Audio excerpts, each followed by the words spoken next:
étions arrêtés hier. Donc, on avait défini hier la notion de pression à l'intérieur d'une enceinte, pression d'un gaz, ou d'un liquide aussi, éventuellement. Donc, cette pression elle résulte des chocs des molécules du gaz contre les parois. Parmi les grandeurs thermodynamiques qu'on va évidemment manipuler fréquemment dans la suite, il y a, donc, outre la pression, il y a la température. Et donc, on va voir maintenant, après avoir étudié en détail l'origine de la pression, on va voir l'origine de cette température grâce à la théorie cinétique des gaz, donc une température qu'on pourra qualifier de température cinétique. Avant cela, avant de définir précisément la température, on va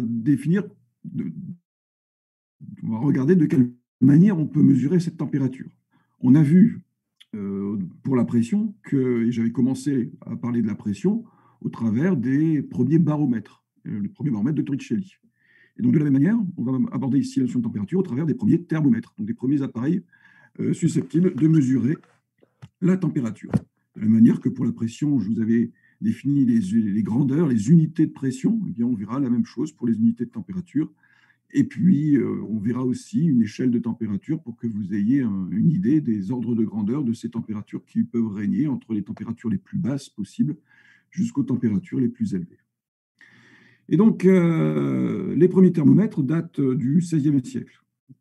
Et on attribue, alors précisément qui était l'inventeur du thermomètre, on ne saurait pas trop le dire. On a quelques noms, et puis évidemment des noms célèbres, dont celui de Galilée. Alors à l'époque, les thermomètres avaient pour but un but purement médical, c'est-à-dire qu'on s'était rendu compte qu'effectivement, quand les gens tombaient malades, leur température augmentait. Et donc, le but était de mesurer, d'avoir une idée de l'état de santé d'une personne au travers de la mesure de sa température. Mais à cette époque, il n'y avait pas d'échelle de température telle qu'on la connaît aujourd'hui. On avait juste ici des graduations qui permettaient, je vais dire n'importe quoi, mais on pourrait très bien mettre dans les graduations en pleine forme, en bonne santé, moyen, pas terrible, et puis très malade. Donc, Galilée, en 1592, utilise un flacon avec un col fin, donc c'est ce qui est représenté schématiquement ici. Un col fin et long qu'il plonge dans un bol d'eau ou de vin. Alors, ce qu'il faut savoir, c'est que ces premiers thermomètres utilisent une propriété physique des gaz qu'on a observée à l'époque, c'est que ces gaz, l'air par exemple, se dilatent lorsque la température augmente. Par conséquent, si je reprends le schéma basique qui est ici, vous voyez qu'une personne qui tiendrait, et c'est comme ça d'ailleurs qu'à l'époque on faisait tenir, donc, ces premiers thermomètres sont des thermomètres à air.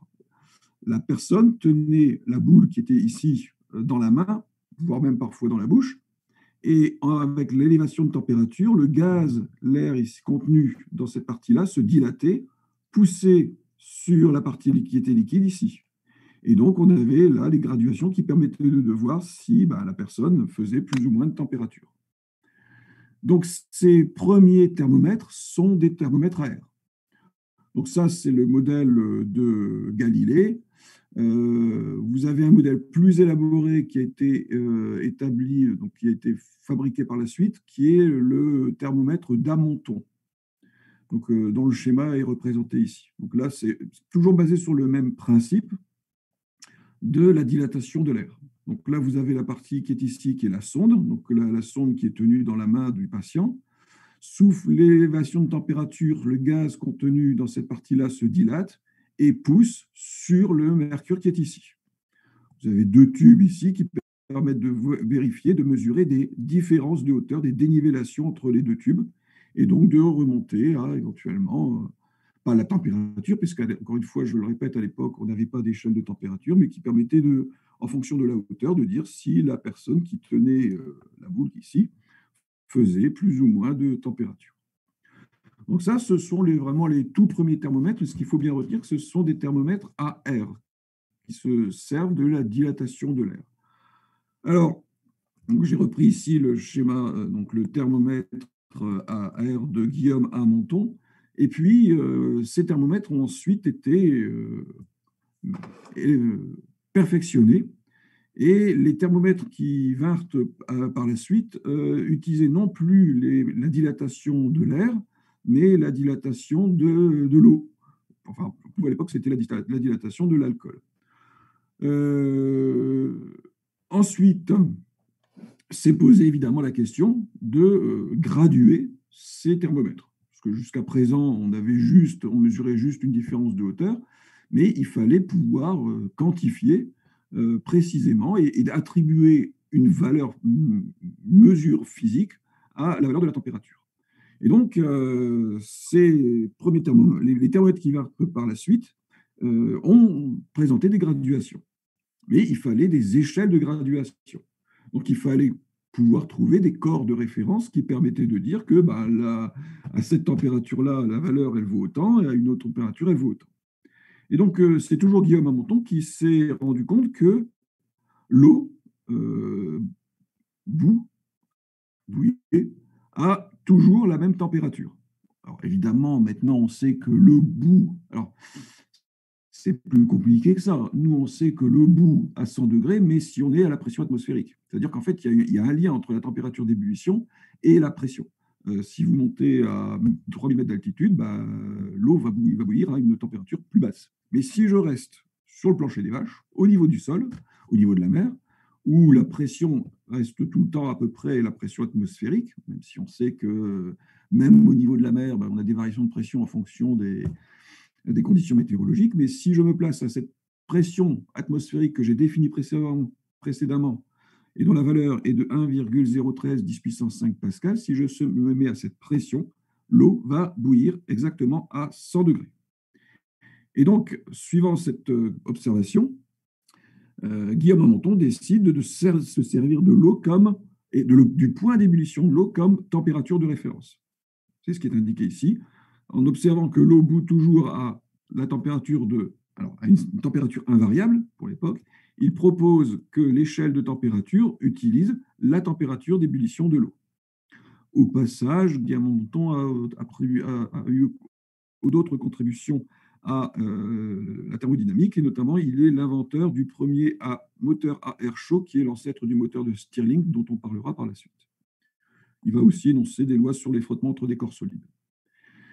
Bref, donc, l'idée maintenant, c'est de calibrer, de graduer ces thermomètres à partir des corps de référence, et il semblerait que l'eau soit le corps de référence le mieux adapté. Et donc, à la suite de ces travaux, vous avez des échelles de température qui vont apparaître. Vous avez l'échelle qu'on appelle l'échelle de Rømer. Alors, pour Rømer va effectivement se servir de la température d'ébullition de l'eau, et il va fixer sa valeur à 60 sur la graduation. Et il va, donc évidemment, pour une échelle de température, que n'importe quelle échelle, il faut 2 températures de référence. Et donc, lui va se servir non seulement de la température d'ébullition de l'eau, comme l'avait observé en montant qui est bout toujours à la même température, et il va se servir de la température basse comme étant la température de congélation, de solidification de l'eau. Et il va fixer sa valeur minimale à 7,5. Autrement dit, un thermomètre de Rømer est gradué entre une valeur basse de 7,5 et une valeur haute de 60, fixant les 2 points extrêmes de l'eau liquide, en fait. À 7,5, l'eau se solidifie. En dessous de 7,5, l'eau se solidifie. Au-dessus de 60, l'eau bout. Et donc se transforme en phase gazeuse. D'autre part, Rømer va utiliser non plus l'air comme composé pour pouvoir mesurer la température, mais donc, il ne va pas se servir des propriétés de dilatation de l'air, mais il va observer aussi les propriétés de dilatation des liquides. Donc, un liquide, lorsqu'il est chauffé, va occuper un volume plus grand.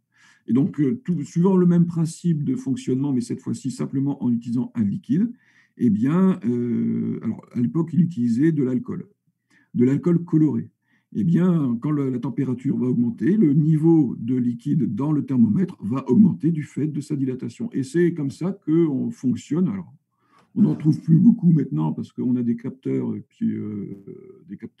thermiques, et donc on se sert d'électronique. Mais à l'époque, il y a une trentaine, quarantaine d'années, on trouvait encore des thermomètres à alcool, alors qui n'utilisaient pas l'échelle de Rømer parce que cette échelle a été abandonnée, Mais le principe de fonctionnement des thermomètres, il y a encore une quarantaine d'années, se servait de la dilatation, alors pour certains du mercure et pour d'autres de l'alcool coloré, en général du rouge. À la suite donc de ça, c'est le français René-Antoine Ferchaud de Réaumur, donc Réaumur qui a donné son nom à une station de métro à Paris, qui lui va également utiliser un thermomètre à alcool, mais qu'il va, pour l'échelle de graduation, qu'on appelle l'échelle de Réaumur, donc il utilise il fixe la valeur de la congélation de l'eau à 0 et 80 pour la température d'ébullition de, cette fois-ci, non pas de l'eau, mais de l'alcool. Donc ça, c'est le thermomètre de Réaumur et l'échelle de Réaumur. On en arrive maintenant aux échelles contemporaines, aux échelles de température contemporaine. Alors, vous en avez deux. Vous avez l'échelle Fahrenheit et l'échelle Celsius. Donc, Fahrenheit donc, est un Allemand originaire de la ville de Danzig. Il va construire son thermomètre en prenant 2 points de référence, donc 0 degré Fahrenheit et 96 degrés Fahrenheit. Et vous allez voir que en fait, les degrés Fahrenheit ne sont pas du tout définis de la même façon que les degrés Celsius, ce qui pose quelques petits soucis, parce qu'il existe encore quelques pays dans le monde qui utilisent l'échelle Fahrenheit, et notamment les États-Unis. Donc, pour Fahrenheit, ces deux échelles de donc ces deux limites de son échelle de température sont choisies de façon qui peut sembler un peu bizarroïde, puisque la température la plus basse, c'est celle qui est atteinte lors de la solidification d'un mélange à volume égal de glace, d'eau et de sel d'ammoniac.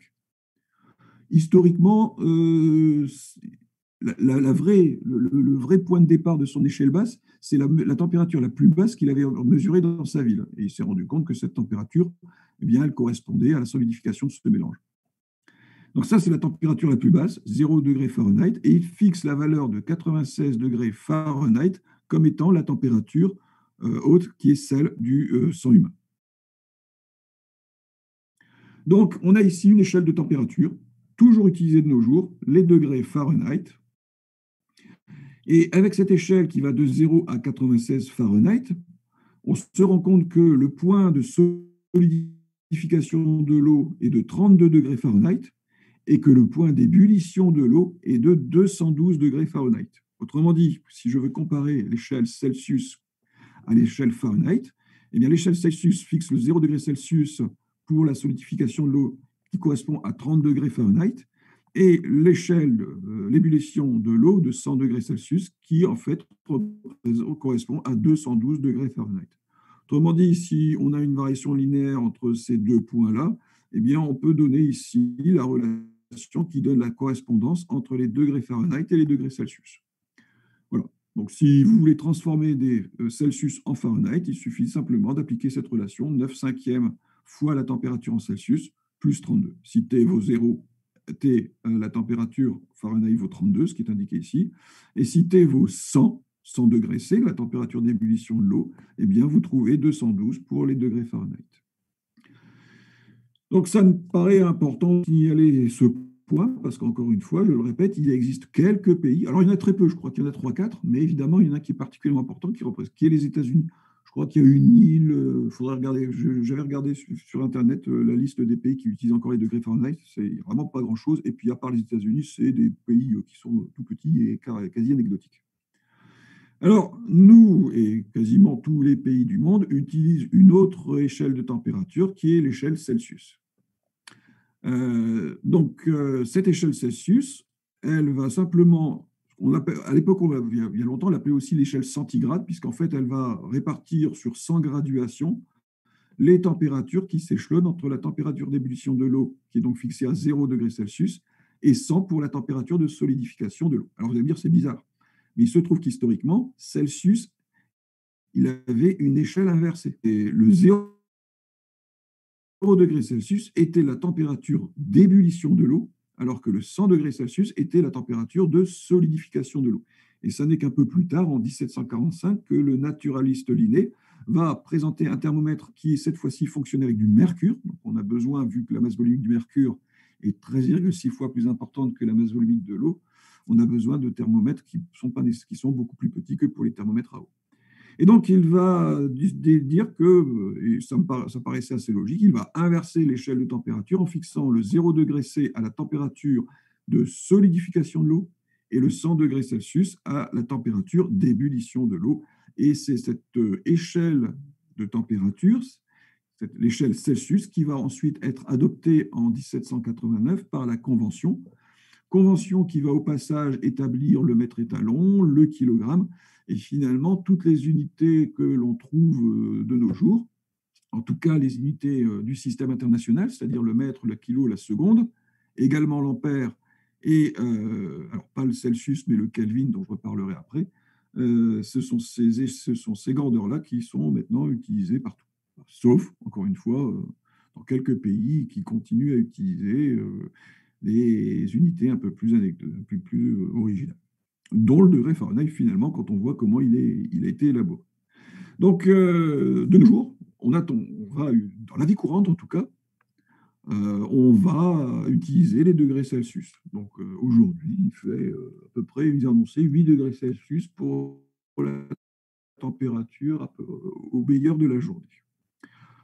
Mais il se trouve qu'en physique, une autre échelle de température, mais qui est assez simple parce qu'elle est déduite du degré Celsius, c'est le degré Kelvin. Et cette échelle de température, cette nouvelle échelle de température est surtout basée sur l'observation faite par le physicien William Thomson, Lord Kelvin, donc une observation expérimentale tout à fait remarquable pour l'époque. Il va introduire une loi absolue. C'est-à-dire qu'en fait, avec l'échelle Celsius, on peut très bien imaginer descendre en dessous de 0 degré Celsius dès qu'il commence à faire très froid, moins 10, moins 20, moins 80 pour la conservation du vaccin Covid-19 de Pfizer, bref, etc. Lui, ce qu'il va observer, c'est qu'on peut définir une valeur, une limite minimale en dessous de laquelle on ne pourra jamais descendre. Donc, un zéro absolu. Donc, ce zéro absolu correspond, en fait, et c'est ce qu'on verra avec la théorie cinétique des gaz, au fait à une absence absolue d'agitation thermique des molécules à l'intérieur du gaz. Et de ce fait, si les molécules à l'intérieur de l'enceinte ne bougent pas du tout, en vertu de ce que l'on a vu précédemment qui me disait que la pression sur les parois d'une enceinte était due au choc de ces molécules sur la paroi parce que ces molécules avaient une agitation thermique du fait de la température, eh bien, si ces molécules ne bougent pas du tout, forcément, il n'y a pas du tout de choc sur les parois. Et s'il n'y a pas de choc sur les parois, ça veut dire que la pression qui va régner sur ces parois va être nulle. Et donc, c'est sur ces observations-là que Kelvin va définir ce zéro absolu. Elle correspond à l'absence absolue d'agitation thermique et de pression d'un gaz. Pour cela, pour arriver à cette définition du zéro absolu, il a fait l'expérience suivante. Il a pris un certain nombre de gaz et il a fait varier, il a diminué la température de ces gaz. Donc ici, j'ai représenté une courbe, pression-température, donc les pressions Pascal, les températures dans l'échelle degrés Celsius. Et puis, j'ai présenté, mais évidemment schématiquement, un certain nombre de comportements d'un gaz. Et ce que l'on observe, c'est qu'on a une diminution, ça varie linéairement. Lorsque la température d'un gaz décroît, la pression à l'intérieur de l'enceinte décroît, ce que l'on verra par la suite lorsqu'on abordera la loi des gaz parfaits.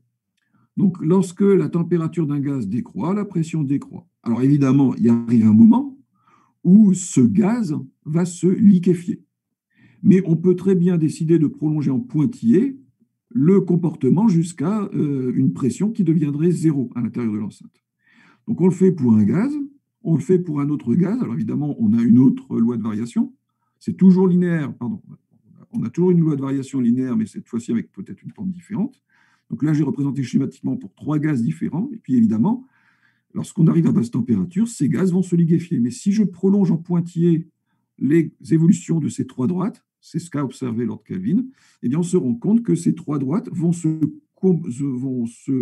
rencontrer, vont se croiser en un point ici qui correspond à une pression de 0 Pascal. Donc, ce qui m'indique ici, effectivement, qu'on a trois comportements qui sont analogues et qu'à une température qui est donc ce fameux zéro absolu, la pression de tous les gaz, si je pouvais maintenir ces gaz sous forme gazeuse jusqu'à ces températures-là, eh bien, cette pression deviendrait zéro. Et donc, c'est comme ça qu'a été découvert ce zéro absolu en étudiant simplement le comportement de gaz lorsqu'on les refroidit et en traçant le diagramme pression-température. Et en prolongeant ce diagramme pression-température jusqu'à P est égal à 0, où tous les gaz vont avoir la même température qui est de moins 273,15 degrés Celsius. Et donc, ce zéro absolu, finalement, peut constituer le point de départ d'une échelle de température qui serait vraiment l'échelle parfaite, puisqu'elle partirait de zéro, qui serait la température la plus basse possible, donc plus besoin de température négative, et ensuite on pourrait monter jusqu'à l'infini théoriquement. Et donc, cette échelle de température, c'est l'échelle Kelvin. Elle a une correspondance très simple par rapport à l'échelle Celsius. Il suffit simplement de rajouter 273,15 à la température en degrés Celsius pour avoir l'équivalent en degrés Kelvin. Donc, quand je dis que je travaille à la température ambiante, en général, c'est 300 Kelvin. Par conséquent, c'est à peu près 27 degrés. La température de solidification de l'eau est donc de 273 degrés, 273,15 Kelvin.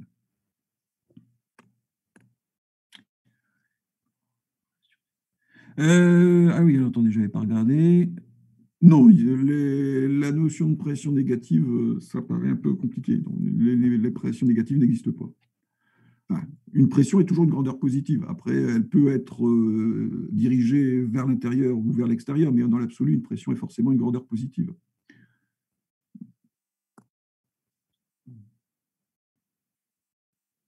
Mais je vois effectivement ce que vous voulez dire. Si les molécules s'attirent entre elles, effectivement, mais non, la pression, c'est vraiment les chocs sur les parois. Par conséquent, s'il n'y a pas de choc, il n'y a pas de pression, mais il ne peut pas y avoir de... Voilà. Après, le milieu extérieur peut effectivement exercer une pression sur les parois extérieures, mais ça, voilà, la pression est toujours une grandeur positive. Donc voilà, ça c'est l'échelle des degrés Kelvin.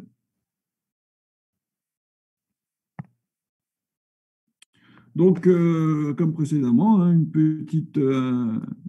ici, dans cette échelle Kelvin, alors j'ai mis l'échelle Celsius également, voyons un petit peu quelques ordres de grandeur des températures que l'on peut observer. Donc, alors, évidemment, en vertu de ce que je viens de vous dire, le 0 Kelvin, c'est le zéro absolu. Cette température est une température inatteignable.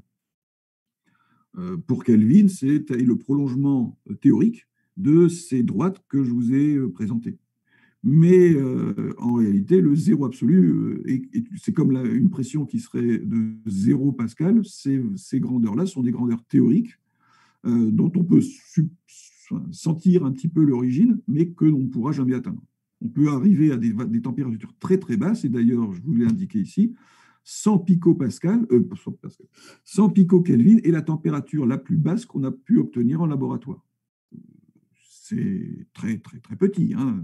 Pico-Kelvin, c'est vraiment... Mais le zéro absolu n'existe pas dans l'univers et on ne pourra jamais l'atteindre au laboratoire. Et puis finalement, encore une fois, la mécanique quantique me dit qu'il y aura toujours un petit quelque chose qui va régner dans mon enceinte, même en essayant de faire le vide le plus total. Et on a des techniques de refroidissement par des aimantations adiabatiques, donc ça c'est autre chose, c'est une autre histoire.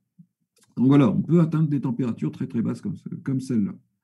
2,17 Kelvin, c'est la température en dessous de laquelle l'hélium 4 devient superfluide. Dans mon petite introduction d'hier, je vous avais indiqué que parmi les applications de la thermodynamique, on avait les comportements des fluides à très basse température, et notamment une caractéristique tout à fait remarquable de l'hélium liquide, c'est qu'à 2,17, en dessous de cette température-là, il devenait superfluide, c'est-à-dire que sa viscosité devenait nulle. C'est qu'un fluide, un liquide à une certaine viscosité. Hein. Un gaz est visqueux, un liquide est visqueux. Quand vous faites couler un liquide, la viscosité, en fait, résulte du frottement du liquide sur les parois du récipient dans lequel il va s'écouler. Eh bien, il y a quelque chose d'assez remarquable, c'est que on a cette propriété que l'hélium, en dessous de ces températures-là, n'a pas du tout de viscosité. Et donc, on a cet effet qu'on appelle on a cet effet-là, donc je vais vous le remettre hein, en vitesse. Voilà. Cet effet, voilà.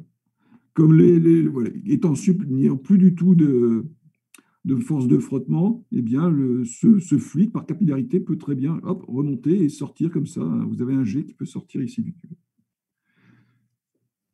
Donc ça, c'est parce que sa viscosité devient nulle en dessous de 2,17 Kelvin. En dessous de 4,13 Kelvin, ce fameux hélium se liquéfie. Donc, quand vous êtes au-dessus de cette température-là, l'hélium est sous forme gazeuse. Donc, là, tout ça est évidemment à la pression atmosphérique parce qu'on verra par la suite que ces températures, les changements de phase, les températures de solidification, de liquéfaction, d'ébullition, etc., dépendent aussi de la pression. Donc, je dois toujours indiquer à quelle pression je vous donne ces valeurs. Et donc, à la pression atmosphérique, si vous prenez de l'hélium est gazeux évidemment à la température ambiante, il va se liquéfier en dessous de 4,13 Kelvin, ce qui est quand même très bas. Et en dessous de 2,17, il devient superfluide. 5,08 Kelvin représente la température du rayonnement cosmique. C'est ce fameux bruit fossile du Big Bang que l'on peut détecter dans l'univers. Donc, la température du vide cosmique est de 5,08 Kelvin. Parce que le vide cosmique n'est pas vide, il est rempli de photons. Tous ces photons qui sont émis par les étoiles, il est rempli de particules, il est rempli de neutrinos, enfin de tout ce que vous voulez. Donc, il y a pas mal de choses en fait qu'on peut trouver dans ce entre guillemets vide. 77,1336 Kelvin, donc ça c'est une température qui est intéressante, c'est la température de liquéfaction de l'azote, à la pression, toujours évidemment à la pression atmosphérique. Donc l'azote devient liquide en dessous de cette température. Vous savez, l'azote liquide, c'est ce truc qu'on trimballe dans des récipients et qui fait une belle fumée, et voilà, qui permet d'atteindre des températures relativement basses. Donc ça c'est ce genre de choses est assez fréquemment utilisé en laboratoire pour refroidir en dessous à suffisamment basse température les composés qu'on souhaite utiliser. Donc 77 Kelvin, on peut retenir que c'est la température de liquéfaction de l'azote liquide.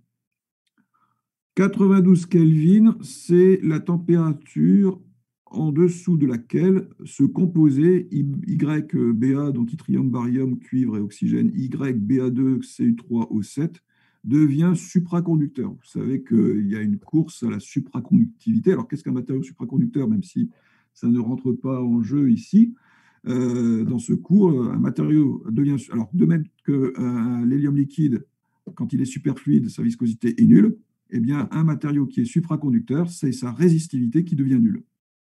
Et donc, il peut conduire le courant sans qu'il y ait de perte par effet Joule, par exemple. Donc, il n'y a pas de perte. Et c'est tout l'intérêt de ce type de matériau. Et ça fait plus de 50 ans que l'on essaie de concevoir des supraconducteurs qui sont supraconducteurs, mais pour des températures qui s'approchent de la température ambiante. Donc là, celui-là, c'est le historique. Historiquement, c'est un des premiers supraconducteurs qui a été étudié. Et donc, alors, en dessous de 92 Kelvin, ce matériau devient supraconducteur. Mais tout ça aussi, c'est l'objet de la thermodynamique. On a ici un changement d'état. Alors, on n'a pas une transition de phase entre un matériau qui est liquide et un matériau qui est solide ou gazeux, mais on a à 92 Kelvin une transition de phase. Le matériau change de propriété, donc c'est de la thermodynamique. Donc, les transitions de phase entre un matériau conducteur et un supraconducteur, c'est une branche de l'étude de la thermodynamique. 184 Kelvin, c'est-à-dire moins 99 degrés Celsius, c'est la température la plus basse qui ait jamais été enregistrée sur Terre jusqu'à présent. Ce qui est pas mal déjà. Évidemment, les deux points de référence. Donc, on a d'abord les 273 Kelvin. Donc, 0 degré, c'est la température de fusion d'un glaçon ou de solidification de l'eau liquide à la pression atmosphérique. C'est le point de fusion de l'eau à la pression atmosphérique. 293 Kelvin, c'est ce qu'on qualifie de température ambiante, 20 degrés. En gros, la température moyenne sur la Terre. 331 Kelvin, c'est-à-dire 58 degrés C, c'est la température la plus chaude enregistrée sur Terre. Ça devait cogner quand même pas mal. 58 degrés. Et puis évidemment, 393 Kelvin, c'est-à-dire 100 degrés Celsius, ça représente la température d'ébullition de l'eau, toujours à la pression atmosphérique, c'est-à-dire à la pression de 1 atmosphère, ou si vous préférez, de 1,013 10 puissance 5 pascal. 1043 Kelvin représente ce qu'on appelle la température de Curie du fer. Alors, c'est quoi la température de Curie? C'est ce qu'on a vu en magnétostatique. C'est à cette température-là que le fer perd ses propriétés d'aimantation. Et là, encore une fois, c'est un problème de thermodynamique. On passe d'un état de la matière qui est aimanté à un état qui n'est pas aimanté, et c'est la thermodynamique qui permet de décrire et d'expliquer ce changement d'état de la matière. Ce qu'on ne fera pas, nous, cette année. Nous, on va toujours s'intéresser au gaz et au liquide. C'est tout. 5780 Kelvin représente la température à la surface moyenne, à la surface du Soleil.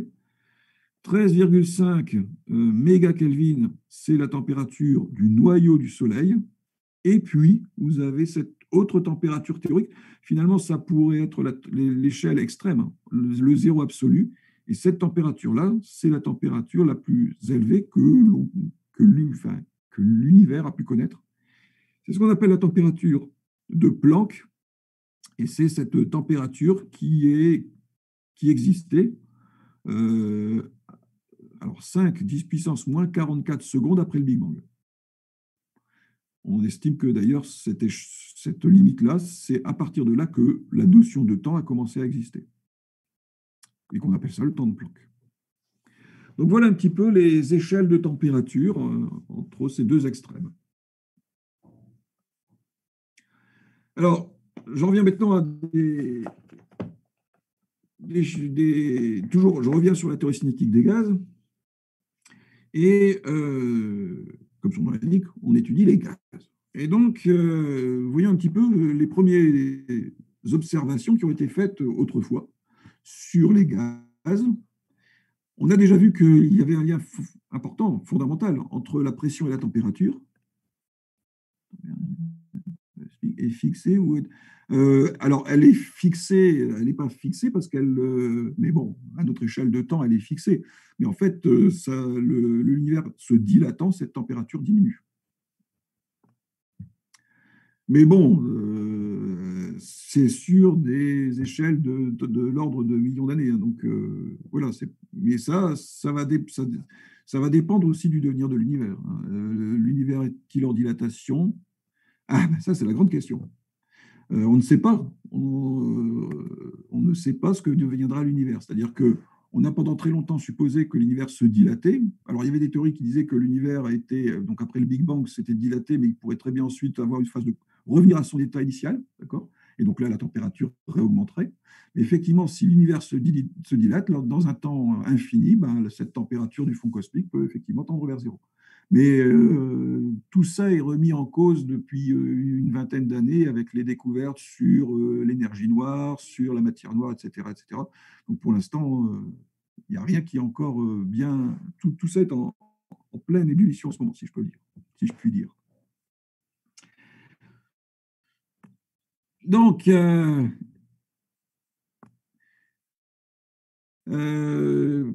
pour voir... Alors, un gaz...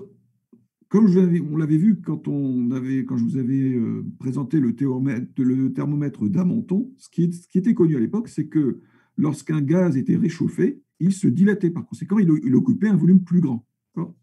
Mais si vous prenez une enceinte fixe et que vous chauffez votre gaz, puisque le volume ne peut pas augmenter, ben, ce qui risque d'arriver, c'est que c'est la pression dans l'enceinte qui va augmenter.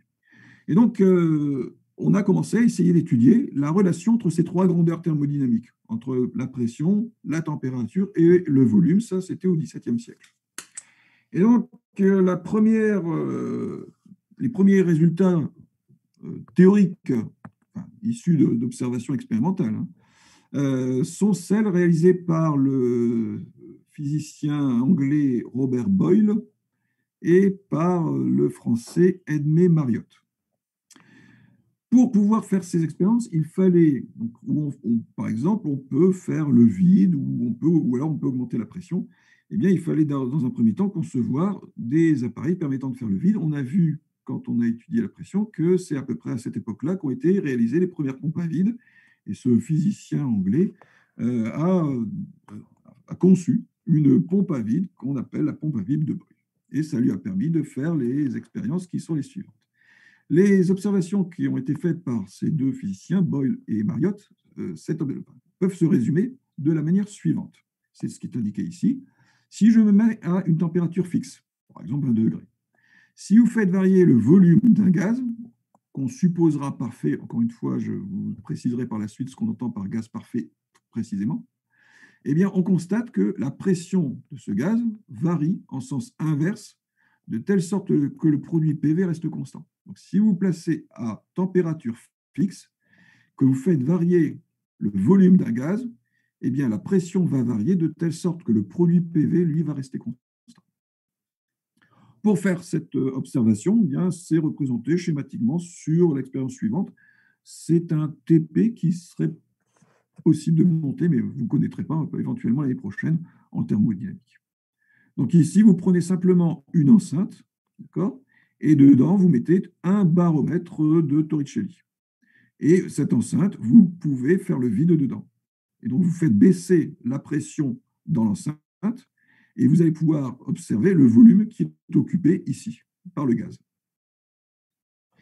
Donc, ça peut se faire soit de cette façon-là, soit tout simplement dans un tube en U, plus ou moins, où vous allez verser du mercure à une extrémité. La différence de hauteur entre la partie gauche et la partie droite du tube va vous permettre de déterminer la pression exercée par cette hauteur H de mercure. C'est ce que je vous avais indiqué précédemment lorsqu'on avait vu un peu le principe fondamental de la statique des fluides. Et si on continue à rajouter du mercure, eh bien, on va augmenter la pression, forcément, que l'on peut mesurer à partir de cette hauteur H, et vous remarquez qu'on diminue le volume de gaz qui est ici dans l'enceinte. Voilà la façon la plus simple de réaliser l'expérience. Prenez ce tube-là, vous mettez du mercure. Plus vous rajoutez de mercure, plus la pression qui va s'exercer dans cette partie-là va être importante, et plus le volume du gaz contenu dans cette partie-là va diminuer. Donc vous allez pouvoir mesurer pression et volume et tracer le diagramme correspondant.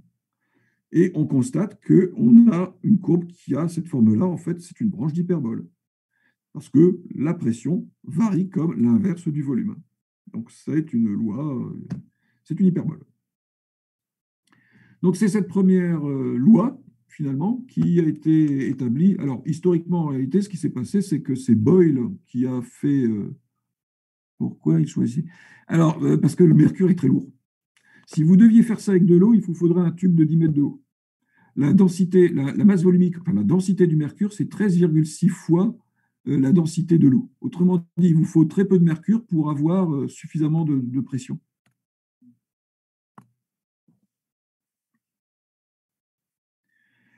Et donc, on a ici une première loi, donc une première approche de la loi des gaz parfaits qu'on va établir par la suite. Vous connaissez la loi des gaz parfaits, hein, vous savez que c'est PV égale nRT. Et donc, si T est constant, PV égale constante. Et à l'époque, ce n'était pas connu. Donc là, on a une première approche de cette loi des gaz parfaits. Donc, je vous le disais, historiquement, c'est en fait Boyle qui a établi cette loi et Mariotte qui, une vingtaine d'années plus tard, indépendamment, on peut lui reconnaître ça, l'a retrouvée. Et donc, si vous allez en Angleterre, on parlera de la loi de Boyle. Et en France, on parle de la loi de Boyle-Mariotte parce qu'on est un petit peu quand même... vous voyez ce que je veux dire.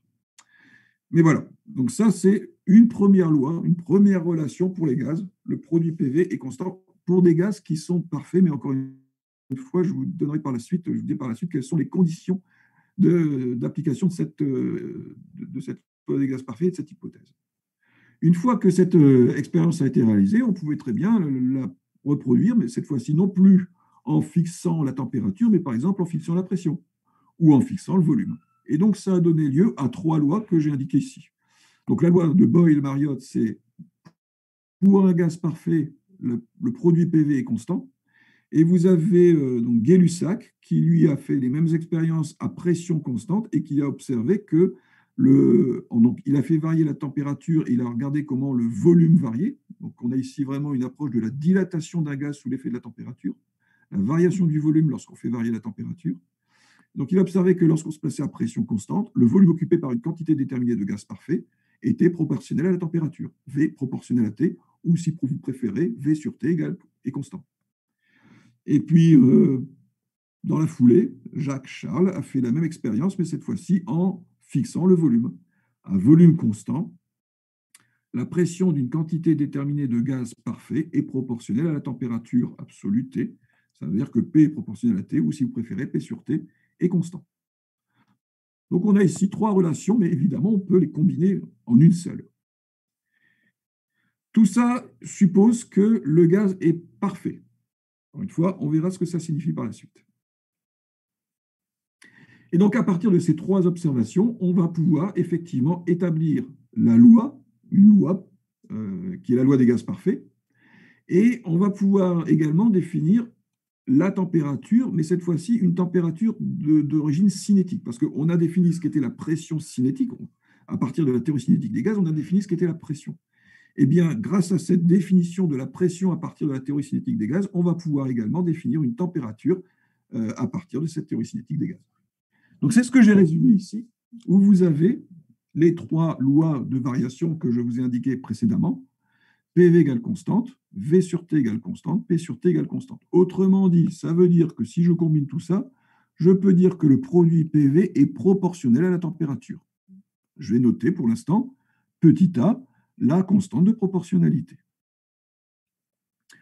Ce que m'a donné la théorie cinétique des gaz, la loi de Bernoulli, c'est que cette pression, en fait, qui est due au choc des molécules sur les parois, est égale à 2/3 de la valeur moyenne de l'énergie cinétique des molécules dans l'enceinte, divisée par le volume. Autrement dit, si je reprends cette relation-là, je peux définir l'énergie cinétique moyenne. C'est 3,5 de PV. Or, PV est égal à A fois T. Autrement dit, l'énergie cinétique moyenne de translation de toutes les particules qui sont dans l'enceinte peut s'écrire sous la forme 3,5 de A fois T, A étant une constante que je vais chercher à déterminer.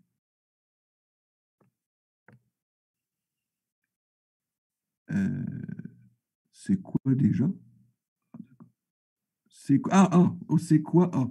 Oui. A, c'est une constante pour l'instant, j'en sais rien. C'est juste une constante de proportionnalité. A est juste une constante de proportionnalité. Maintenant, je vais définir ce qu'elle vaut. J'ai simplement regardé ces 3 relations-là et je peux dire que PV est proportionnel à T. J'appelle pour l'instant petit a cette constante de proportionnalité que je vais chercher à définir et pour ça, je me sers de la relation de Bernoulli sur la pression. Mais justement, A est une constante. Et donc, si dans l'enceinte, vous prenez 1 mole de gaz parfait, 1 mole, eh bien, vous allez dire que A est égal à une constante qu'on appelle la constante des gaz parfaits. Donc, vous voyez, en fait, petit a, qui au départ était une simple constante de proportionnalité, en fait, c'est la constante des gaz parfaits si vous prenez 1 mole de gaz parfait, pour 1 mole.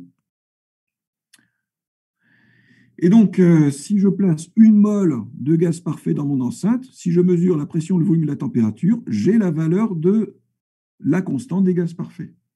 Et cette constante des gaz parfaits, on la note grand R, et elle vaut 8,314 joules par mol par Kelvin. Ça, c'est pour 1 mol. Mais dans votre enceinte, vous pouvez avoir n mol. Et dans ce cas-là, A est égal à n fois R.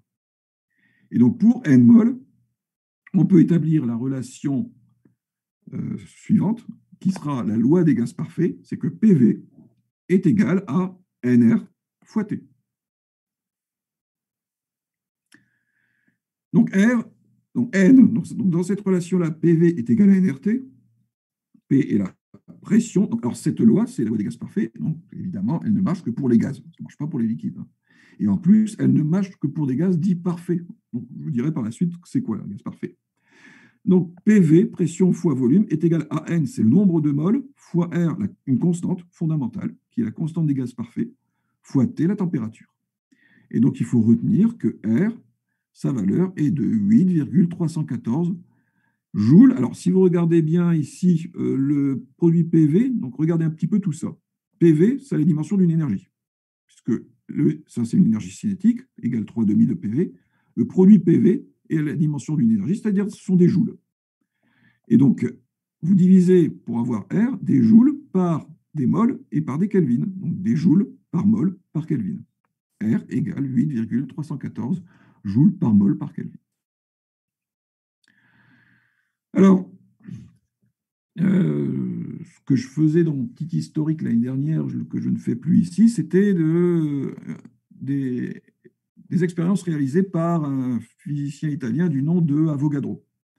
Et donc, au travers de ces expériences, Avogadro a pu montrer que dans une mole de gaz parfait, on avait 6,0 fois 10 puissance 23 molécules. Et cette grandeur est également une grandeur fondamentale de la thermodynamique. Et on la note Na, et Na représente le nombre d'Avogadro. Bon, je pense que vous l'avez déjà vu par le passé. Donc, dans une mole de gaz parfait, il y a grand Na molécules, Na, le nombre d'Avogadro, valant 6,02 fois 10 puissance 23. Et c'est une constante. Autrement dit, je peux réécrire ma relation ici. Donc, je peux déterminer l'énergie cinétique de moyenne de translation d'une seule particule. Là, vous avez grand EC, c'est l'énergie cinétique moyenne de translation de grand N particules.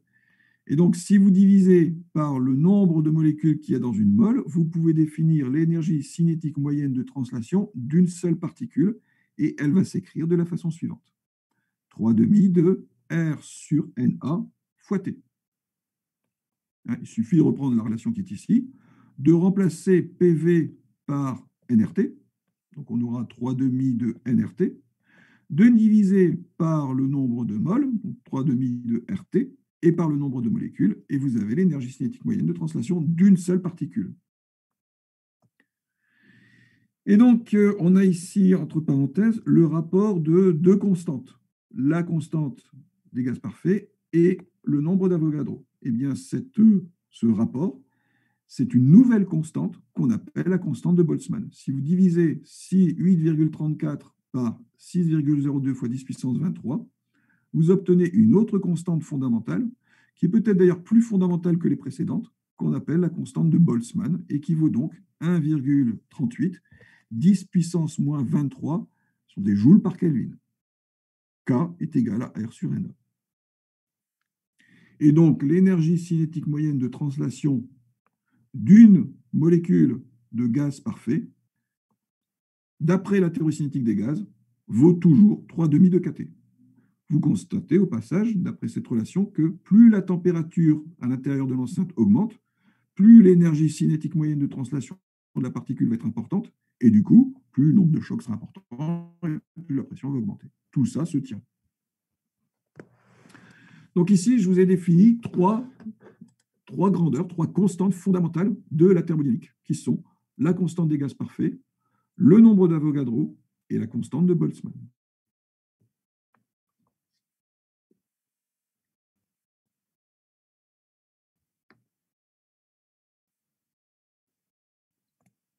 Je vous laisse juste une petite minute pour digérer tout ça. Si vous avez des questions, n'hésitez pas.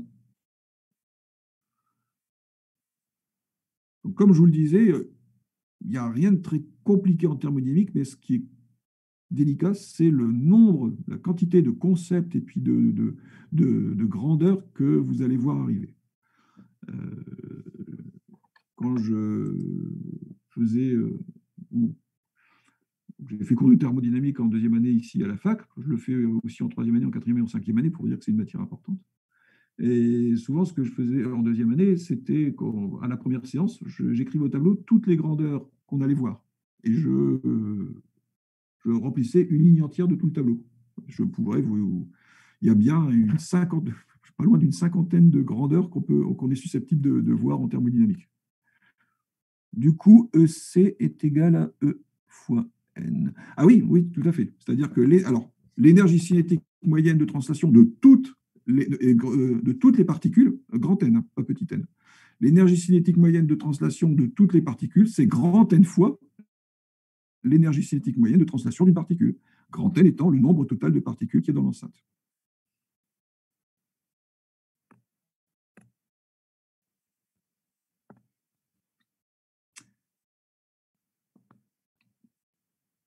Bien. Alors, toujours dans la continuité, donc, ce que l'on sait, pour résumer, c'est que dans une mole de gaz parfait, il y a Na molécules. Na étant le nombre d'Avogadro et valence 6,02 fois 10 puissance 23. La loi des gaz parfaits, telle qu'on a appelée précédemment, me dit que PV est égal nRT. N, le nombre de moles, et R, la constante des gaz parfaits. Mais il y a une autre façon d'écrire la loi des gaz parfaits, puisqu'on a montré que ici, R, la constante des gaz parfaits, c'était K, la constante de Boltzmann, fois Na, le nombre de molécules. Et donc, si vous remplacez, eh bien, vous pouvez écrire la loi des gaz parfaits sous la forme suivante. C'est une autre façon de l'écrire qui fait intervenir non pas le nombre de moles, mais le nombre de molécules. PV est égal à grand N KT. Donc voilà deux façons différentes d'écrire la loi des gaz parfaits. Donc grand N, le nombre de molécules qu'il y a dans votre enceinte, et K, la constante de Boltzmann. Donc en fonction de ce qui est demandé, on pourra utiliser indifféremment l'une ou l'autre de ces deux relations. Évidemment, encore une fois, si vous comparez les deux, ça veut dire que NR est égal à grand NK, et que pour une mole, pour N est égal à une mole, eh bien vous avez N égale grand Na molécules. Et du coup, la constante K des gaz parfaits, la constante de Boltzmann est égale à R sur Na. Donc, si vous prenez la relation d'ici, N égale 1, grand N est égal à grand Na, vous retrouvez que K est égal à R sur Na. Donc voilà, deux façons différentes d'appliquer la loi des gaz parfaits. Donc la théorie cinétique des gaz me permet, on l'a vu, de déterminer une expression de la pression cinétique. Et donc, avec ce que l'on vient de voir ici, on va pouvoir définir une température cinétique. Et cette température cinétique, cette relation, c'est ce qu'on appelle le théorème d'équipartition de l'énergie. Alors ça, c'est un théorème qui est absolument fondamental lorsqu'on étudie les gaz parfaits. Ce théorème d'équipartition de l'énergie, je l'ai déjà abordé ici, 3 demi de kT. Mais cette énergie cinétique moyenne de translation, par définition, c'est 1 demi de mv carré. Ça, c'est ce qu'on avait vu hier. Donc l'énergie cinétique moyenne de translation d'une molécule, c'est 1 demi de mv carré moyen. Donc ce que l'on vient de démontrer avec ce que l'on a vu précédemment, c'est que si je reprends, alors je vais remonter un petit peu, pas gênant, hein, si je reprends mes relations, donc on a défini l'énergie cinétique, alors c'est pas là, tac, tac, tac, on a ici défini, je crois que c'est ici, ouais, ici, l'énergie cinétique moyenne de translation de grand N particules, et donc l'énergie cinétique moyenne de translation d'une seule particule, c'est 1 demi de mv carré moyen. Mais ce que l'on vient de démontrer également, c'est que cette énergie cinétique moyenne de translation pouvait aussi s'écrire 3 demi de kT. Autrement dit, on va pouvoir écrire ceci. L'énergie cinétique moyenne de translation d'une molécule de gaz parfait est égale à 1 demi de mv carré moyen, mais c'est aussi égal à 3 demi de kT. Vous avez ici une relation qui lie les aspects cinétiques aux aspects thermodynamiques, à l'effet de la température. Plus la température de votre gaz va augmenter, plus vous allez augmenter ce V carré moyen, Autrement dit, plus vous allez augmenter l'agitation thermique des molécules dans votre enceinte, et par voie de conséquence, plus vous augmenterez le nombre de chocs sur les parois et donc la pression. Vous voyez, tout ça se tient au travers de ces relations qui sont simples. Je vous le disais, les relations qu'on va voir sont très simples, mais il y en a beaucoup. Et donc, cette relation, cette égalité, c'est ce qu'on appelle le théorème d'équipartition de l'énergie. Elle permet de définir, au passage, la température cinétique grand T. La température cinétique grand T d'un système est la variable qui traduit le degré d'agitation des particules microscopiques de masse m qui composent le gaz.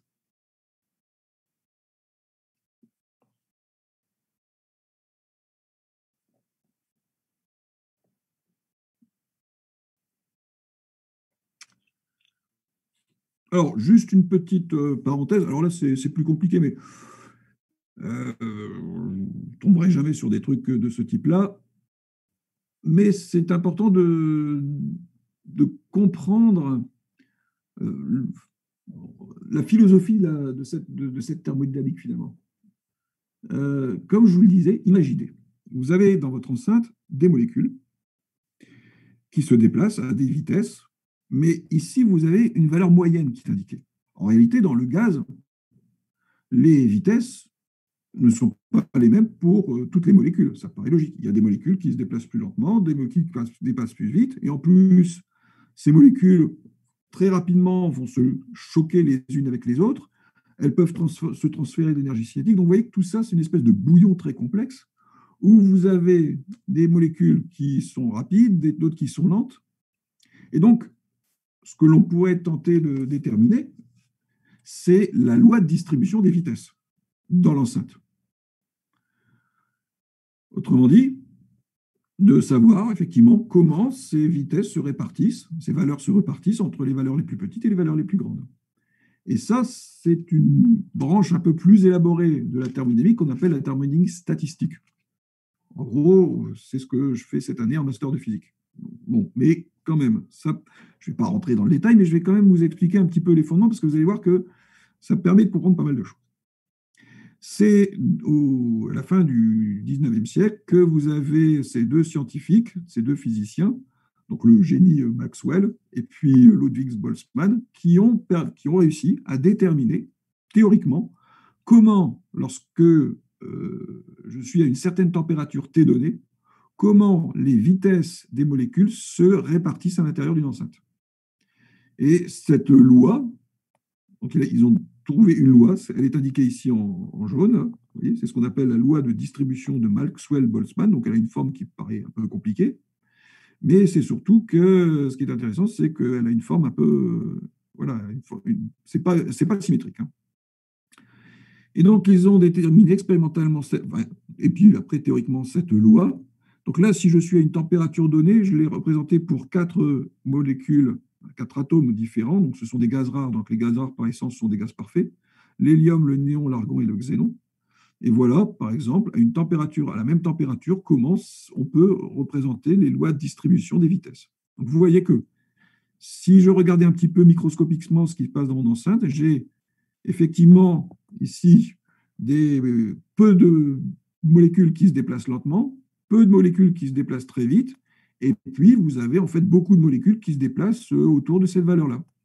Et donc l'idée de la thermodynamique telle que nous on va le voir, c'est de faire abstraction de ce détail finalement de la loi de distribution des vitesses en disant que eh bien, mon système se comporte exactement de la même façon que si je le considère comme étant constitué de toutes ces molécules qui se déplacent avec toutes ces vitesses, ou si je considère que toutes les molécules dans le gaz sont exactement les mêmes, ont la même vitesse, qui sera une vitesse moyenne. Et le comportement sera le même. Par conséquent, on n'a pas besoin du détail de la loi de distribution des vitesses. En disant qu'elles se déplacent toutes avec une même vitesse qui sera la vitesse moyenne, eh bien, j'obtiendrai les mêmes propriétés thermodynamiques. Mais si je connais cette loi de distribution, finalement, ça m'amène à définir des vitesses. Alors, il y a quelques grandeurs caractéristiques. On peut effectivement, parce que la loi n'est pas symétrique, on peut définir 3 vitesses caractéristiques dans cette enceinte. Donc F, cette fonction est en fait ce qu'on appelle une densité de probabilité. C'est-à-dire que si si vous multipliez F de V par V, vous obtenez la probabilité d'avoir une molécule qui se déplace avec la vitesse V.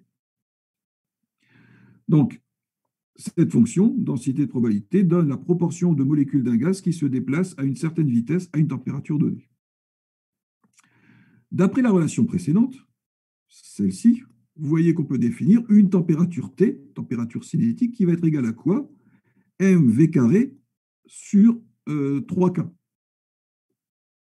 Ou, si vous préférez, c'est plutôt dans ce sens-là qu'il faut voir les choses, on peut maintenant définir le V carré moyen comme étant égal à racine à 3KT sur M.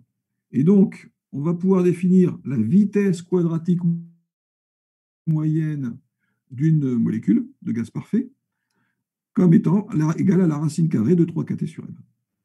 Ça, c'est la vitesse quadratique moyenne telle que je l'ai définie hier. D'accord ? Mais à partir de si on connaît effectivement la forme mathématique de cette loi de distribution, on va pouvoir également définir deux autres grandeurs qui sont la vitesse moyenne. Donc vous avez fait des probas en maths, vous savez que la valeur moyenne de la vitesse, c'est l'intégrale de V fois P de V. Alors, je n'ai pas dit P, c'est la probabilité. F, c'est une loi de probabilité. Donc une valeur moyenne, c'est la somme des PI des XI, P de XI. Donc ici, la vitesse moyenne, c'est la somme, l'intégrale des V fois P de V dV, ou plutôt F de V dV. Et donc on peut faire effectivement simplement ce calcul intégral, puisqu'on a la relation mathématique de la loi de distribution. On trouve à ce moment-là l'expression suivante, c'est-à-dire que la vitesse moyenne,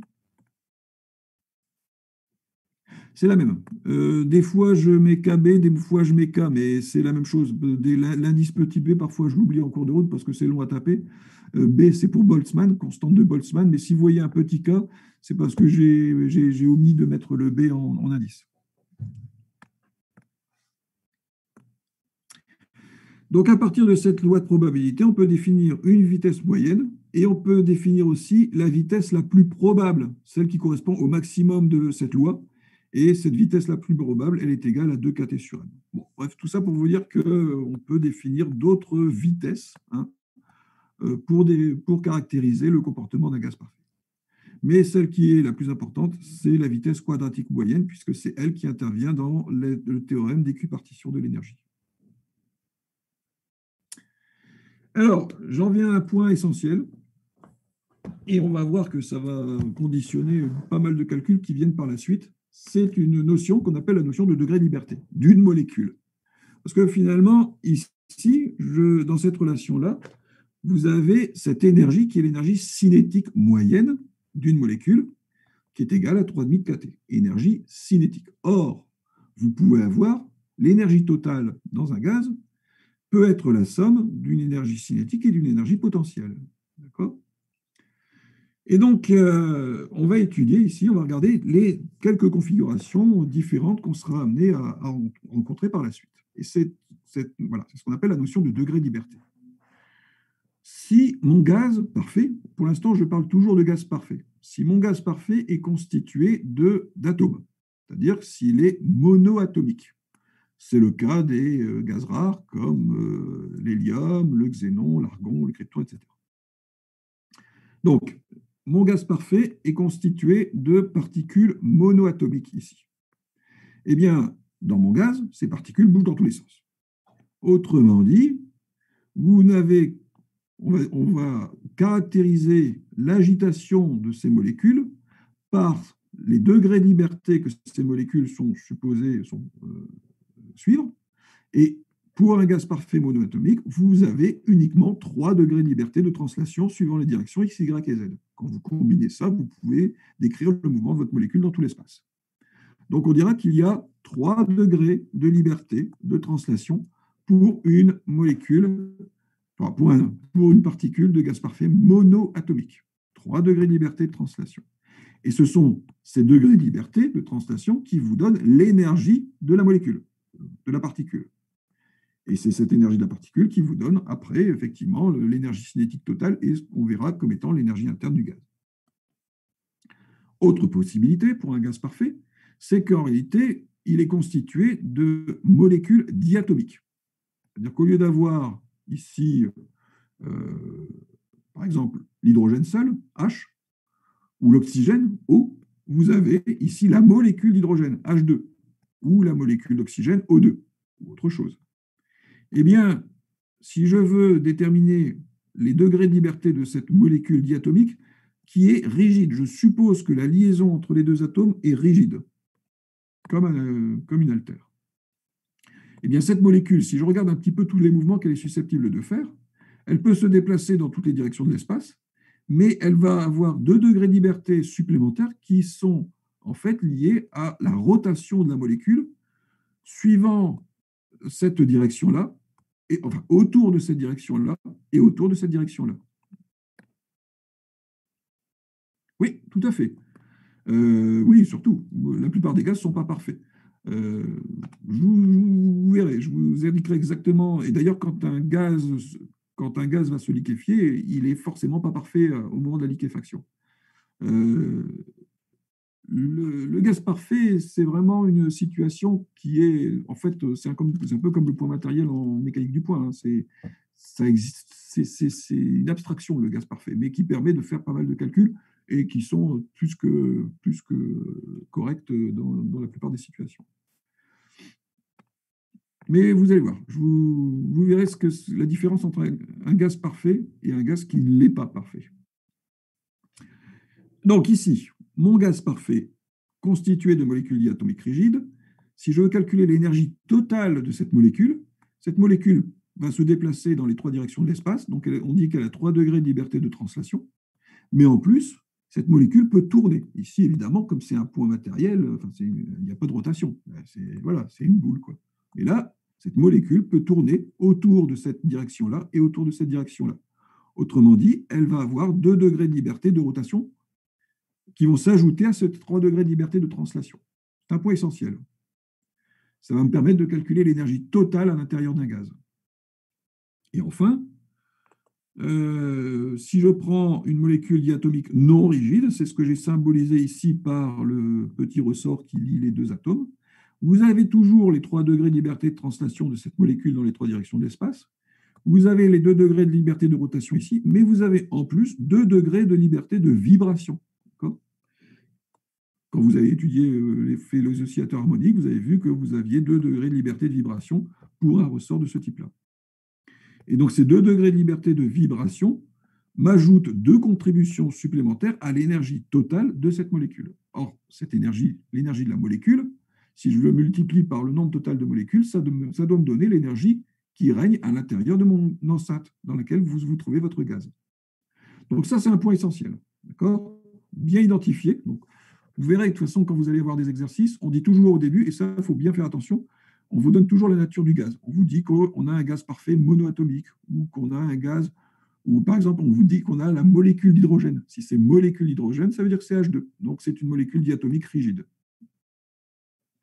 Alors, évidemment, on pourrait concevoir des molécules plus compliquées que ça, avec 3 atomes, 4 atomes, et là, on aurait beaucoup de degrés de liberté qui s'ajouteraient. Mais en ce qui nous concerne, nous, et dans l'hypothèse du gaz parfait, on va toujours travailler avec des molécules, soit avec un gaz parfait constitué de particules soit monoatomiques, soit diatomiques. Il n'y aura jamais au-delà.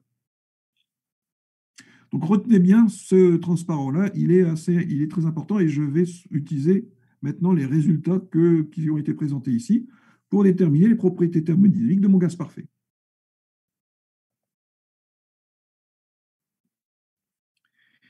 C'est la généralisation de la relation que je vous ai donnée ici. Parce que là, finalement, j'avais supposé, ça ne paraît pas ici, mais dans le modèle que j'ai utilisé dès le début, j'avais une petite particule, un point matériel qui venait se déplacer. Et donc, si j'ai qu'un point matériel, forcément, c'est comme si j'avais un gaz parfait monoatomique. Et donc, l'énergie de ma particule, effectivement, j'avais trouvé que c'était 3,5 de kT. Mais on peut avoir des situations plus complexes où les molécules peuvent être diatomiques. Et dans ce cas-là, forcément, ça doit changer l'énergie de mon système. Et donc, c'est maintenant le théorème d'équipartition d'énergie sous sa forme la plus générale. Et donc, ce théorème est absolument fondamental. Pour tout système en contact avec un thermostat à la température T, la valeur moyenne de toute contribution quadratique, donc au carré, d'un paramètre dans l'expression de l'énergie vaut 1/2 de kT. Alors, ça paraît un petit peu abscon comme énoncé, mais c'est sa formulation la plus rigoureuse. Donc, si vous prenez un système en contact avec un thermostat à la température T, par exemple un gaz, prenez un gaz dans une enceinte, vous le mettez en contact avec un thermostat à la température T, autrement dit, votre gaz va se retrouver à la température T. Eh bien, si vous regardez donc, la valeur moyenne de toute contribution quadratique d'un paramètre dans l'expression de l'énergie, vaut 1/2 de kT. Si vous prenez le gaz parfait monoatomique tel que je l'ai défini précédemment, on a dit qu'on avait 3 degrés de liberté de translation. Autrement dit, je peux déterminer l'énergie cinétique moyenne, ou même l'énergie totale moyenne de translation d'une particule de gaz parfait monoatomique comme étant la somme des contributions suivant les 3 directions. 1/2 de mvx carré, plus 1/2 de mvy carré, plus 1/2 de mvz carré, sachant que vx carré plus vy carré plus vz carré, ça vaut v carré. Ça, on l'a vu hier. Égale 1/2 de mv carré. Et donc, d'après le théorème qui est énoncé ici en jaune, j'ai 3 contributions quadratiques ici à l'énergie de ma particule. Chacune de ces contributions fournit 1/2 de kT. Donc, j'ai égal à 3 fois 1/2 de kT. Et c'est ce qui était énoncé ici. 1/2 de mv carré égale 3/2 de kT. Si je suis en présence d'une molécule diatomique rigide, par exemple, acide chlorhydrique, HCl, O2, N2, on vient de démontrer qu'il existait en tout 5 degrés de liberté. 3 degrés de liberté de translation qui donnent 3 contributions de 1/2 de kT à l'énergie totale de la molécule, mais vous avez 2 contributions supplémentaires qui sont 2 contributions rotationnelles. Or, en mécanique du solide, ce que vous ferez cette année, on peut montrer que l'énergie de rotation d'une molécule, ou même pas d'une molécule, de n'importe quoi, peut s'écrire sous la forme J carré sur 2I. J étant le moment cinétique autour de l'axe de rotation, et I le moment d'inertie. Je pense que vous avez fait ça l'année dernière. Et donc, vous voyez qu'on a une contribution quadratique, J carré, à cette énergie rotationnelle. Et vous avez 2 axes de rotation différents, donc 2 contributions ici. Autrement dit, j'ai 3 contributions translationnelles quadratiques et 2 contributions rotationnelles également quadratiques. Autrement dit, maintenant, si j'applique le théorème d'équipartition de l'énergie qui est indiqué ici, du coup, j'ai 5 contributions quadratiques dans l'expression de l'énergie totale, et donc l'énergie totale de la molécule diatomique rigide, qui est égale à la somme de son énergie cinétique de translation et de son énergie de rotation, peut s'écrire 5 fois 1/2 de kT. 5/2 de kT. Donc, vous voyez que grâce à ce théorème d'équipartition d'énergie, si je connais la nature de la molécule qu'il y a dans mon enceinte, je peux déterminer l'énergie qui règne dans cette enceinte à la température T. 3,5 de kT si c'est une molécule monoatomique, si c'est une particule monoatomique, 5,5 si c'est une molécule diatomique rigide. Si la molécule est diatomique mais non rigide, eh bien, à ces 5 degrés de liberté, on va rajouter 2 degrés de liberté vibrationnelle, c'est ce que j'ai indiqué dans le transparent précédent. Et si vous vous souvenez de ce que vous avez fait l'année dernière, l'énergie cinétique de vibration d'une molécule, c'est 1/2 de KI carré, ce qui correspond à l'énergie potentielle de l'oscillateur harmonique, kx carré. Si c'est à une dimension sur x, l'énergie, c'est 1/2 de kx carré, si vous vous souvenez bien. Ici, ça peut vibrer.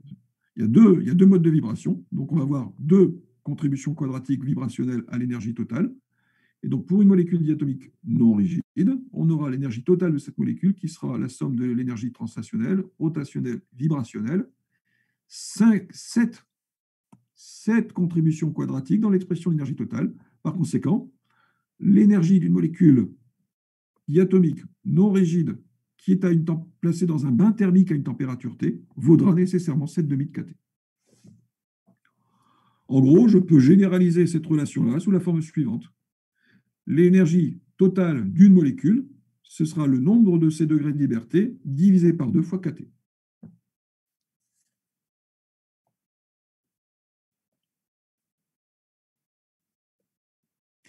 Ça, il faut véritablement bien l'intégrer. Vous n'avez pas besoin, il faut juste vous souvenir. Voilà. En gros, si je devais résumer, je dois me souvenir que si c'est monoatomique rigide, j'ai 3 degrés de liberté de translation, donc l'énergie de la molécule, c'est 3 kT.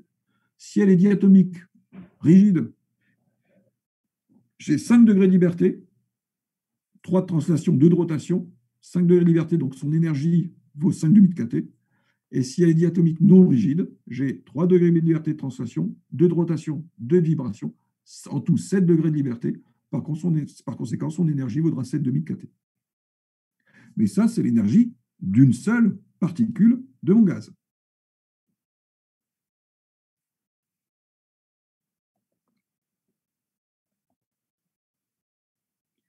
Ce qui nous intéresse, nous, c'est l'énergie totale à l'intérieur de l'enceinte. L'énergie totale à l'intérieur de l'enceinte va simplement être égale à grand N fois l'énergie d'une particule, si grand N est le nombre de particules qu'il y a dans mon enceinte. Donc l'énergie totale qu'il y a à l'intérieur de l'enceinte, donc de votre gaz parfait, c'est grand N fois son énergie, l'énergie totale d'une particule, et ça, c'est ce qu'on appelle grand U, c'est-à-dire l'énergie interne. Et vous allez voir que cette énergie interne est une des principales grandeurs thermodynamiques qu'on va étudier. Ça veut bien dire ce que ça veut dire. C'est l'énergie interne, c'est l'énergie qui est à l'intérieur de l'enceinte. Et cette énergie qui est à l'intérieur de l'enceinte, grâce au théorème à la théorie cinétique des gaz, elle me permet de... Alors, ah oui, d'accord. Alors, 3 degrés de liberté. Oui, alors, une molécule diatomique. Non, non, il y a les 2 de rotation et il y a les 2 de vibration, si elle est non rigide. Si elle est non rigide, attendez, je reviens.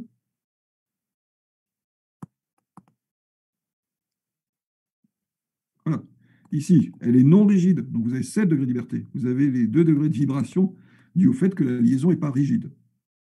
Et pour le transparent, voilà. Donc je reviens, je laisse 2 minutes sur 2 minutes sur ce transparent-là.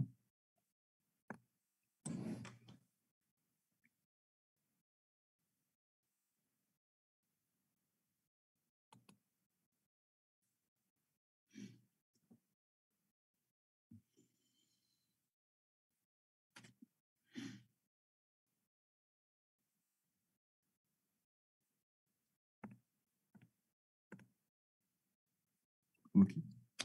Donc, cette grandeur est absolument fondamentale. C'est ce qu'on appelle l'énergie interne d'un gaz parfait. Cette énergie interne, grâce au théorème d'équipartition d'énergie et aussi à la théorie cinétique des gaz qui m'a permis de calculer la pression cinétique, tout ça m'a permis d'aboutir à cette notion, cette grandeur fondamentale qu'on appelle l'énergie interne d'un gaz. Pour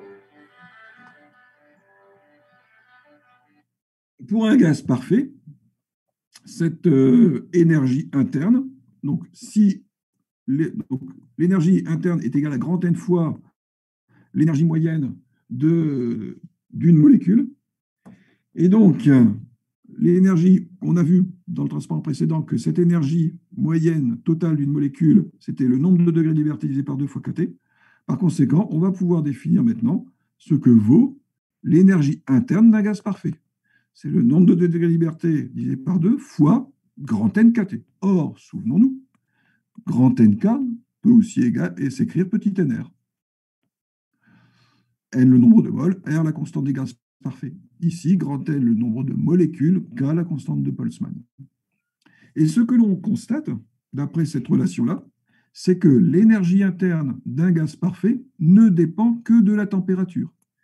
Et ça, c'est ce qu'on appelle la première loi de Joule.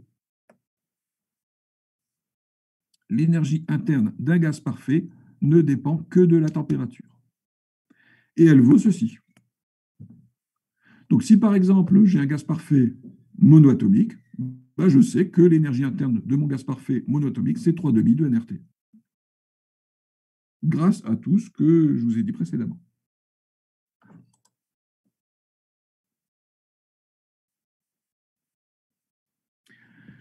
Alors, comme je vous le disais, en thermodynamique, il y a beaucoup de grandeurs qui vont permettre de déterminer les propriétés de nos systèmes. Et parmi ces grandeurs, donc là, on vient d'en aborder une première, c'est l'énergie interne, et elle est absolument fondamentale. Parmi toutes ces grandeurs, il y en a une autre, euh, qu'on appelle la capacité thermique d'un gaz. Alors, capacité thermique de façon générale. C'est-à-dire que n'importe quel matériau, on peut lui associer cette grandeur qu'on appelle la capacité thermique. En fait, historiquement, on l'appelait capacité calorifique. Mais le terme calorifique étant un terme un peu impropre, parce que calorie, c'est chaleur, et chaleur, c'est pas vraiment une grandeur physique, la chaleur. Désormais, on l'appelle capacité thermique. Et c'est cette grandeur, capacité thermique, qui a été définie par ce monsieur, Joseph Black.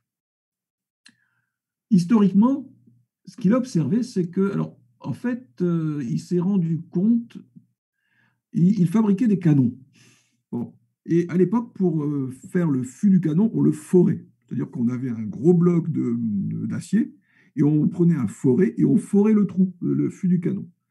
Et il s'est rendu compte qu'en forant, ben, évidemment, on avait une très forte élévation de température. Et donc, il s'est posé la question, quelle est l'aptitude d'un corps à emmagasiner cette température, cette chaleur? À l'époque, c'était chaleur. On se rend compte que d'un corps à l'autre, ben, il y a des corps qui captent plus facilement la chaleur que d'autres. Si vous prenez de l'aluminium ou si vous prenez du bois ou n'importe quoi, ben, vous allez vous rendre compte que il y en a un qui va emmagasiner plus d'énergie thermique que l'autre. Et donc, c'est ça qu'on appelle la capacité thermique. Capacité, c'est-à-dire l'aptitude d'un corps à emmagasiner ou même à transférer de l'énergie thermique. Donc, de façon générale, la capacité thermique, anciennement capacité calorifique d'un corps, est une grandeur qui mesure l'énergie qu'il faut transférer pour augmenter sa température d'un Kelvin. Ça, c'est la définition. Mais ça traduit effectivement l'aptitude d'un corps à recevoir ou à donner de l'énergie thermique. Donc, voilà, grandeur, donc ça mesure l'énergie qu'il faut transférer pour augmenter sa température d'un Kelvin.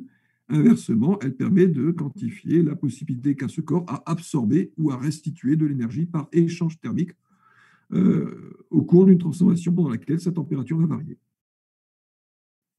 C'est-à-dire que si vous prenez un corps et si sa température diminue de, je sais pas, 5 degrés, ça veut dire qu'il a perdu une certaine quantité d'énergie thermique. Et cette quantité d'énergie, elle est liée aux 5 degrés. Donc, si vous mesurez la quantité d'énergie qui a été perdue et le delta T correspondant, eh bien, le rapport entre les deux vous donne la capacité thermique de ce corps. Donc, par définition, la capacité thermique d'un corps est la grandeur définie à partir de cette énergie interne que je viens d'introduire, donc d'un corps qui est au repos et qui est soumis à l'action à aucune action extérieure.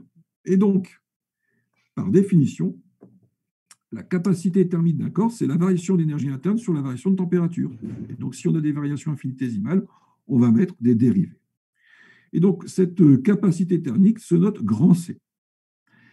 Seulement, on peut travailler, et c'est encore une fois là la difficulté et la complexité de la thermodynamique, c'est qu'on peut très bien travailler à volume constant ou à pression constante. Puisqu'on a vu que si le volume est constant, je fais varier la température, la pression varie. Si je garde la pression constante, le volume va varier et la température va varier. Donc, vous voyez qu'il y a toujours ces paramètres thermodynamiques qui interviennent. Et donc, on va définir une capacité thermique à volume constant. Donc, c'est exactement défini de la façon précédente, mais cette fois-ci, on suppose que le volume du corps reste constant, il ne se dilate pas, vous l'enfermez dans une enceinte. Et dans ce cas-là, la capacité thermique à volume constant, grand C avec un indice V, indice, ici, est égale à la dérivée de U par rapport à T à volume constant. Mais, je le signale au passage, mais ça, on ne l'a pas encore défini, on peut également définir une capacité thermique à pression constante. Et là, ça va se définir comme la dérivée d'une nouvelle grandeur thermodynamique que je vous présenterai par la suite, qu'on appelle l'enthalpie, qui est grand H. Cp, c'est dH sur dt à pression constante. Donc voilà. Et ayant défini l'énergie interne U d'un gaz parfait, j'en profite pour définir cette grandeur thermodynamique qu'on appelle la capacité thermique. De manière générale, la capacité thermique d'un matériau, quel qu'il soit, si cette capacité thermique est mesurée à volume constant, c'est la dérivée de l'énergie interne par rapport à la température à volume constant. Mais si l'expérience se fait à pression constante, eh bien, on va définir une capacité thermique à pression constante et ça va être défini comme la dérivée de H, l'enthalpie que je vous définirai par la suite, dérivée de H par rapport à T à pression constante. H et U sont des énergies. Autrement dit, le rapport qui vous donne la capacité thermique s'exprime en joules par Kelvin. Donc on voit bien ici, c'est combien de joules un composé va recevoir lorsque je fais varier sa température de autant de Kelvin.